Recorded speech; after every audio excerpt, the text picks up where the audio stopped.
Ya, balik lagi di Konten Bereaksi. Kali ini kita penonton film Luar biasa ya. sequel. Nggak sequel dong, Oh, apa? Eh, Dari masih di universe yang Universe sama. Dari Universe Siksa Neraka. Kita menonton film yang sudah ditunggu-tunggu kehadirannya. Produksi di company. Film yang kita tonton adalah Jembatan Siratul Mustaqim. Wow. Jadi setelah Sista Neraka ya, sekarang kita nyeritain tentang perjalanan kita menuju akhirat ya, yaitu adalah Jembatan Siratul Siratul. Mustaqim. Film ini disutradarai oleh Bonti Umbara, saudaranya Anggi Umbara, dan Dan- diperankan oleh cast-cast yang tidak terlalu terkenal. Yaitu adalah Ada Imelda Theril sebagai, Rara atau ibunya, istrinya ya, apa sih ibu lah ini. ada Rayhan Khan sebagai Arya, Anaknya. Laras, Ada Gus Kuncoro sebagai Alim atau Menteri Sosial. Terus ada siapa? Ada Mike Lukok Sebagai Panji dari Basarnas. Mm-mm. Ada Edward Manalu ini sebagai killer atau pembunuh. Ya itulah.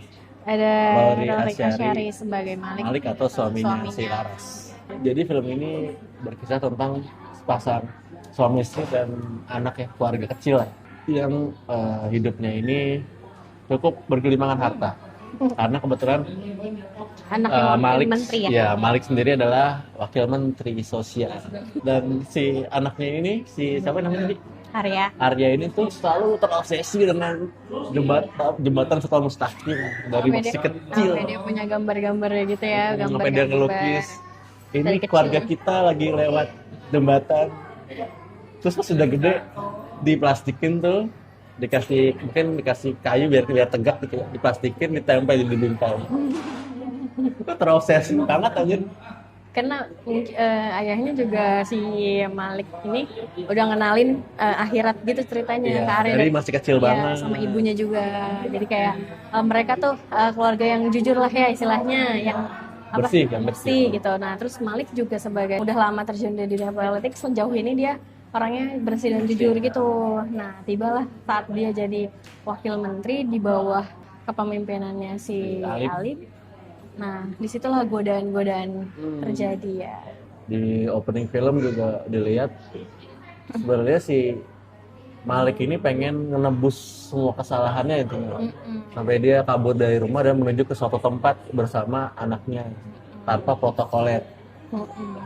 Tapi naas, Di jalan dia dia kecelakaan, betul bersama tabrak Arya ya. truk bersama Arya.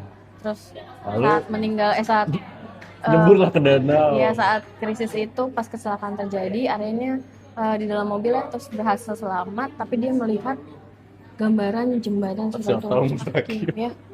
Dan gitu. Dia dari danau langsung kelihatan jembatan, ada orang jatuh dari Nah, tapi sayangnya si Maliknya nggak selamat ya. Akhirnya meninggal di tempat kayaknya ya, karena kan dia kecelakaan. tabrak truk ya. Nah, Jadi ya udah, tapi semenjak si Aryanya melihat jembatan Siratul Mustaqim, nggak hanya sampai situ ya, dia jadi sering mimpi horor, didatengin bapaknya. iya, dengan wajah yang hancur. Iya, terus kayak minta tolong gitu.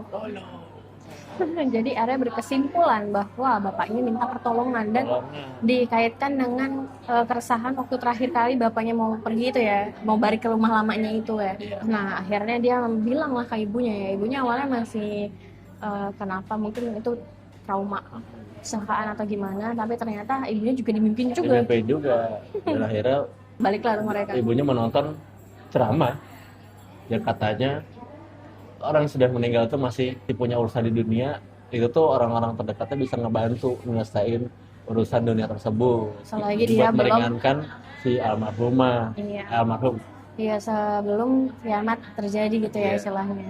Ya udah kalau gitu kita masih bisa bantu ayah dong. Mari kita bantu. Nah, pokoknya dari situ mereka akhirnya mengetahui ya kalau si Malik ini atau bapaknya punya keterlibatan kasus korupsi lah intinya ya, Korupsi. yang Dan dilakuin itu sama adalah Alim. Korupsi korupsinya di apa? desa, Dana desa, dana bencana Dana untuk bencana. desa Asa. desa Asah di Banten. Jadi mereka ada bencana gempa bumi dan tsunami ya, apa gempa bumi doang ya? Gempa. Jadi Iya. desa terisolir. Dari Terus? pusat udah ngasih bantuan ke Mensos, tapi dientit setengahnya dari 200 M. Oh, Dan mereka sama sekali belum menerima bantuan. Nah. Jadi sebenarnya sepele sih. Malik sih kalau di kronologi ceritanya nggak terlibat langsung dengan yang cuma minta tanda tangan doang. tanda tangan dan membuat laporan Palsu, palsu. benar. Tuh, udah itu kan jatuhnya udah campur tangan ya. Mungkin bagi orang-orang itu cuman hal kecil yang dia lakuin kayak gitu, tapi kan itu berimbas Berdampak. sangat besar ya. Maksudnya Jadi istilahnya korbannya nggak bisa ditolong, iya, pada yang meninggal harusnya semua. mereka bisa selamat, tapi gara-gara terisolir dan gak dapat bantuan selama 10 hari, akhirnya pada meninggal. Meninggal, benar. Gitu, nggak ada. Nah, akhirnya karena sadar akan hal itu, ya Malik Arya tadinya ngomong, sama ibunya Laras pengen, yaudah nih duitnya kita balikin. Karena sebenarnya kan dia kan balik ke rumah lamanya dan nemuin duit, bukti-bukti lah ya. bukti, Uang, laporan suap. palsu. Nah, itu dapat duit, mau dibalikin dengan dibeliin alat-alat. Karena ketika di follow up ke alimnya, ya orang berpengaruh itu nggak mungkin lah ya bisa disentuh ya. Menteri, bro. Dan kayak dia bilang itu cuma bikin bumerang buat mereka sendiri nantinya ya, karena pada akhirnya membahayakan kan gitu. Akhirnya mereka bertindak sendiri dan ngajak si Panji, relawan tim SAR gitu ya, relawan tim SAR untuk ke menaruh bantuan ke desa Asa, yang sebenarnya mungkin ini inti dari masuk ke dalam isi ceritanya gitu ya, cuman kayak sembrono banget ya. Ya, jadi oke, kita mulai ke teknis masuk filmnya. ke ngebahas Teknis tentang film, isi, isi. alur dan teknis filmnya gitu ya. Jadi di sini sebenarnya secara percakapan ini sangat FTV sekali, Iya. jujur. Pengambilan gambarnya juga ya. Pengambilan gambar juga.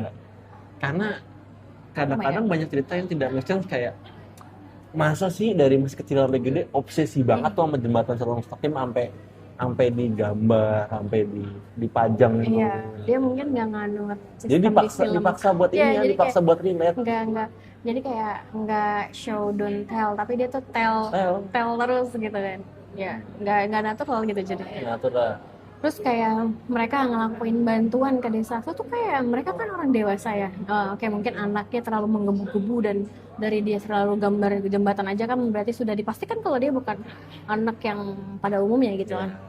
Nah, terus ibunya kan dan relawannya kan orang dewasa ya, kok bisa gitu sesembrono itu ngelakuin hal yang kayak gitu. Itu kan desa lagi terisolir. Terus lagi bencana masih sering terjadi ya. Tapi mungkin yang ngerti sih, paham kondisi dan keadaan mereka nggak memungkinkan gitu ya. Kalau menyuruh orang lain atau misalkan kalau nggak ngasih bantuan kan sebenarnya pada dasarnya mereka cuma mau bukan benar-benar ingin nolong mereka, tapi cuma mau supaya ngebebasin rasa bersalah mereka. Iya. Dan rasa bersalah bapaknya gitu, tanpa mikirin ke depannya harus kayak gimana. Kan benar-benar tindakan yang naif, sembrono. Iya, bertiga ke desa itu aja deh tuh. Dan kita nontonin tuh kayak mana hujan-hujan, bawa dikejar tiba-tiba ada pembunuh yang nggak tahu alasannya itu apa. Dari awal udah ngincer. Iya, apa alasannya? Dia sopir truk yang nabrak bapaknya. Iya, alasannya apa? Emang dikasih tahu sampai ending? Karena tahu, si Alim tahu kalau dia kan yang ngancam sebenarnya. Iya, dia datang ke desa itu juga. Akhirnya si ajudannya Alim nelpon lah, mungkin si orang itu lah. Awalnya kan dikasih kado, dikasih paket, ini paket. Terus kayaknya pernah lihat bapak gitu. Deh. Iya, disuruh mati itu kan. Iya. Kamu nikmatin nggak hasil bapak kamu atau mati gitu kan? Ya udah, akhirnya dengan diteror, jadi udah dibantu ke situ. Aksesnya sulit, cuman bertiga bawa barang, diteror sama pembunuh gue. Jadi tuh kayak tiba-tiba kok action. Tiba-tiba kok gini gitu ya. Jadi kalau misalkan alur sendiri aja nggak terlalu matang ya buat dikemas. Iya benar. Maksudnya terlalu kayak inilah tugas akhir anak sekolah. Ceritanya udah oke, cuman eksekusinya tuh terlalu basah dan terlalu tidak matang aja. Ya nggak masuk logika juga aja gitu untuk beberapa hal. Kita balik ya ke film Siksa Neraka gitu ya. Dia kan terkonsep ya. Konsep, meskipun memang CGI-nya jujur. Iya, tapi kan seenggaknya dari segi cerita dia alurnya dari sebab akibat, walaupun agak banyak plot hole-nya, tapi tetap satu kesinambungan dan masuk akal di kepala gitu ya. Tapi kalau ini tuh kayak apa ya? Mungkin premisnya yang mau diambil bagus lah ya, karena dia juga nyinggung tentang koruptor, pejabat yang nggak bisa diterima, ya oke aja. Cuman Oke aja, cuman eksekusinya aja jadi sangat gitu tidak caranya. matang. Untuk membawa kita sampai akhir, walau barulah di akhir kayak wah baru nih jembatan Siratul Mustaqim. Tiba-tiba penggambaran lah. Jadi Surga. si alimnya nih sebagai pejabat pas ngelewatin jembatannya, Kayak tiba-tiba gimana? jembatannya berubah jadi ya bisa kalian nonton di film. Pokoknya Jadi pengalaman. semua yang ada di sini itu digambarin lah gimana cara dia ngelewatin jembatan Siratal Mustaqim. Ya misalnya di filmnya jembatan Siratul Mustaqim itu bukan tentang jembatan yang sebesar Rambut di belah tujuh. ya, tapi itu tergantung amal ibadah seseorang gitu. Nah, apakah bapaknya akhirnya bersih tuh Apakah dosa-dosanya? lewat tuh bapaknya di jembatan ini? Apakah Laras dan anaknya selamat dari kejaran pembunuh? Betul, ya bisa Bisa ditonton di film. Walaupun endingnya realistis ya, kayak apa yang terjadi sama Laras dan Arya kayak ya realistis lah. Kalau misalnya dia bikin dengan cara yang berbeda mungkin lebih kayak nggak masuk akal lagi ya kan. Untungnya endingnya lebih realistis gitu. Ditambah ada penggambaran surga di sini. Ya, Ya sebenarnya kurang memuaskan aja sih kalau buat kita sebagai satu spin-off dari Siksa Neraka di satu universe. Dari CGI-nya lebih kurang lagi dari yang sebelumnya. alurnya juga kurang gitu Alurnya ya. juga nggak bisa Kita dibilang bagus. Nunggu-nunggu banget nih ya. Iya. Sebenarnya ini cuma maksain aja sih. Karena Siksa Neraka Laku ya. 2,7 juta. Bahkan kita di studio cuma 2 orang ya. Kita Sendiri berdua udah. Ceritanya bagus, cuman coba kasih ke Joko Anwar. pengen nanti jadi siksa kubur ya. Nah, Ya, begitu aja. berapa rating untuk jembatan Siratal Mustaqim? Baru kali ini nggak mau nyebutin rating. Kamu dulu deh. Aku 3 sih per 10. 3 aja. Aku kasih 5 ya. 5/10. Cukup lah buat emang viral. Terus pengen bikin begitu-gituan, cuman tolong di make sense saja dari sana. Ya acting juga pengaruh, Betul. cerita, penulisan cerita juga berpengaruh. Ya coba dikembangin lagi lebih baik sih buat film-film, terutama buat di company ini yang suka bikin. Film-film viral Katanya ya. filmnya mau diboykot gitu. Emang ya gara-gara Gimmick katanya. Jadi pemerintah kalau terusik gitu-gitu bisa diboykot. Kepake tuh gimmicknya tuh. Ya, Itu aja. semoga lebih baik lah buat film horor di Indo ya, nggak begini-begini lagi lah. Kita aja sampai ketemu di konten bereaksi selanjutnya, dan lupa like, comment, dan subscribe. Bye bye.